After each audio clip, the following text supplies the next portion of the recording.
My name is Jessica, and what I'm about to tell you happened in 2019 when I was still working as an escort in Las Vegas, Nevada. I mainly serviced clients in hotels on the Strip, that main avenue filled with casinos and lights. It was a particularly cold Wednesday night by desert standards when I received a call from a private number requesting a service at the Flamingo Hotel. Normally, I didn't accept calls from blocked numbers, but something in the man's voice made me feel confident. He identified himself as Richard and said he was in room 1408. I found it curious, as that number reminded me of that horror movie, but I didn't think much of it at the time. I arrived at the hotel around 11:45 p.m. The lobby was strangely empty for a night in Vegas. Only a sleepy receptionist was at the front desk, and when I asked about room 1408, he looked at me in a different way. He said I should take the elevator to the 14th floor. In the elevator, I noticed that the buttons only went up to the 13th floor. Confused, I went back to the reception, but the staff member had disappeared. I decided to call the client, but my phone showed no signal. Something practically impossible in downtown Las Vegas. I took the elevator again, thinking about leaving when the lights flickered and the digital panel began to display random numbers. The elevator ascended on its own, stopping on a floor that shouldn't exist. The doors opened, revealing a hallway that looked like it was straight out of a 1950s hotel.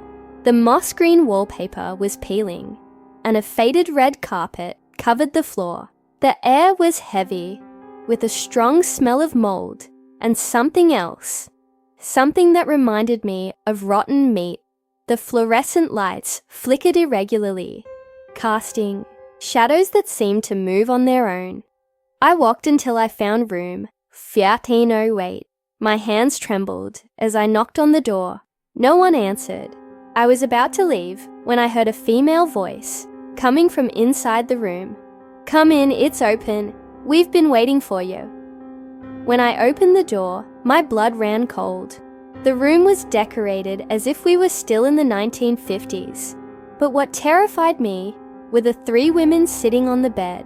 They all wore dresses from that era, heavy makeup, and had vacant expressions. One of them smiled at me, revealing teeth stained red. "Welcome to the meeting," said the woman in the middle. "You are the newest member of our establishment." It was then that I noticed they all had deep marks on their necks, as if they had been hanged. The temperature in the room suddenly dropped, and I could see my own breath. The three women stood up in a synchronized movement, and that's when I noticed that their feet didn't touch the ground. I took a step back, my body trembling uncontrollably. The three women floated toward me, their dresses billowing without any wind. The one in the middle, who seemed to be the leader, had a faded gold badge with the name Ruby. She began to speak, with a voice that seemed to come from a very distant place. "In 1956, we were the most sought-after girls at the Flamingo. The hotel was run by the mob back then, and we provided special services for important clients. Until one night, we discovered something we shouldn't have." Ruby paused, her features contorting in a pained expression. "The casino boss was involved in dark rituals in the hotel's basement. He used girls like us in sacrifices to maintain his youth and power." The other two women began to cry, but their tears were black and left dark marks on their pale faces. One of them, who had a deep cut on her wrist, introduced herself as Marlene. "They caught us trying to escape. This cursed room, 1408, is where it all happened." The third woman, named Dorothy, floated to the wall and partially passed through it, revealing that the vintage wallpaper hid scratch marks and dark splatters. "Every girl who works in this hotel and discovers the truth is brought here. Some manage to escape, others..." She gestured to herself, indicating her spectral state. I tried to run for the door, but it had vanished. The walls of the room began to pulse as if they were alive, and the smell of rotten meat became unbearable.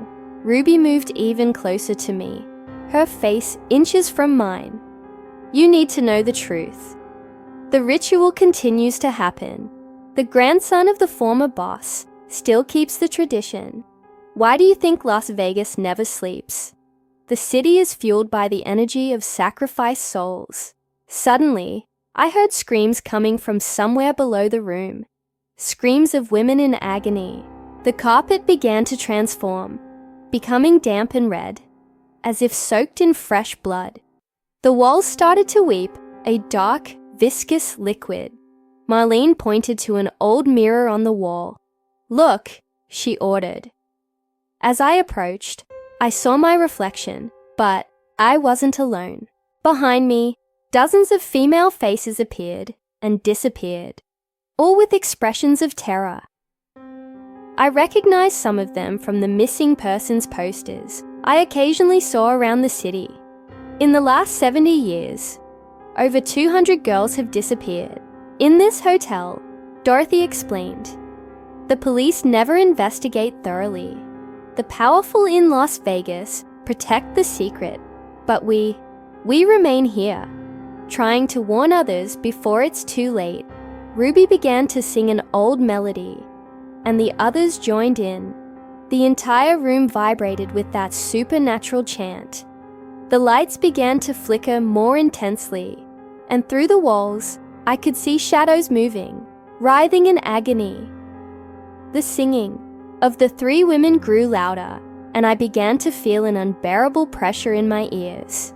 The walls of room 1408 seemed to breathe, expanding and contracting like a living organism. It was then that the floor began to crack, revealing a red glow coming from below. "It's time for you to see the whole truth," Ruby said, extending her translucent hand to me. Against all logic, I took it. Her hand was cold as ice, and at the moment of contact, the floor gave way completely. We began to fall through several floors, passing through rooms and hallways, as if we were ghosts too. We stopped in a basement that was not on any hotel plans. It was a circular chamber, lit by ancient torches. In the center, there was a symbol, carved into the floor, a 5-pointed star surrounded by inscriptions that looked like ancient Latin. The air was thick with a metallic smell of blood and incense. Every full moon, Marlene explained, they bring in a new girl. The ritual keeps the casino thriving, the players addicted, and the secrets buried. Dorothy added, the power that keeps Las Vegas running doesn't come from electricity, but from the souls sacrificed here. Suddenly we heard voices approaching. The three women pulled me behind an ancient column. I saw 5 men in suits entering the chamber, dragging a young girl who was struggling. I recognized one of them. He was one of the most important businessmen in Las Vegas, always on the covers of local magazines. "We can't interfere directly," Ruby whispered, "but you are still alive. You can escape and expose the truth." She pointed to a narrow passage behind us. "This tunnel leads to the parking lot of Caesar's Palace. Run and don't look back." But before I could move, the businessman looked in our direction. His eyes were completely black, and an inhuman smile formed on his face. "It seems we have 2 guests today." His voice sounded like 1,000 simultaneous whispers. I ran down the tunnel while hearing screams and chants behind me. The walls of the tunnel were covered in scratches and old blood stains. After what felt like an eternity, I emerged in the parking lot, my heart pounding like a mad drum. In the following days, I tried to report what I saw. I sought out journalists, police, the FBI. No one believed me. A few weeks later, I found Ruby, Marlene, and Dorothy in a dream. They told me that the girl from that night had joined them as another spirit of room, Fort Loin-So-Wait. I left Las Vegas that same night. I changed my name, my city, my life, but I still receive messages from them. Mysterious numbers appear on my cell phone, always showing *08. Sometimes, when it's past midnight, I hear that supernatural singing coming from nowhere. The scariest part is that since that night, every time I look in the mirror, I briefly see the faces of those 3 women behind me, as if reminding me that some secrets of Las Vegas are kept not by the living, but by the dead. If you go to Las Vegas and receive a call for room 408 at the Flamingo Hotel, don't answer. If you see 3 women in 1950s dresses, run. And if you hear an ancient chant in the middle of the night, pray that it's just your imagination.